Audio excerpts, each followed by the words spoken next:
গত ৪ ডিসেম্বর বিকেলে বাগেরহাট পুলিশ লাইন্স ড্রিল শেডে police super Touhidul Arif trainee police constable পদে নিয়োগ পরীক্ষার ফলাফল ঘোষণা করেন। এতে চূড়ান্তভাবে ৪৩ জনের নাম ঘোষণা করেন জেলা পুলিশ সুপার তৌহিদুল আরিফ। এর মধ্যে ৭ জন নারী রয়েছেন। এমন স্বচ্ছ নিয়োগ প্রক্রিয়ায় চাকরি পেয়ে খুশিতে আত্মহারা এসব তরুণ তরুণীরা।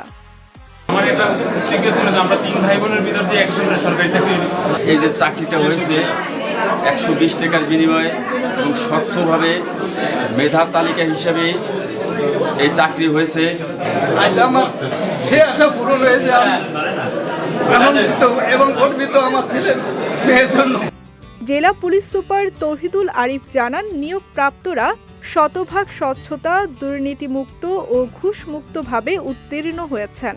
সব মিলিয়ে এই নিয়োগ প্রক্রিয়া স্বচ্ছতার সঙ্গে মেধা ও যোগ্যতার ভিত্তিতে হয়েছে। নিয়োগ প্রক্রিয়ায় কোনো প্রকার অবৈধ লেনদেন বা স্বজনপ্রীতি হয়নি বলেও জানান তিনি।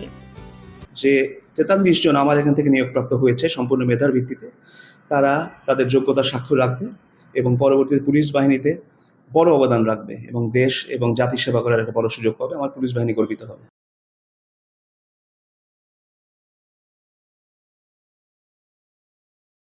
প্রতিটি মানুষ যদি তাদের নিজ নিজ অবস্থান থেকে সৎ হয়ে কাজ করেন, তাহলে দেশ আরও এগিয়ে যাবে, এমনটাই মনে করেন সচেতন মহল।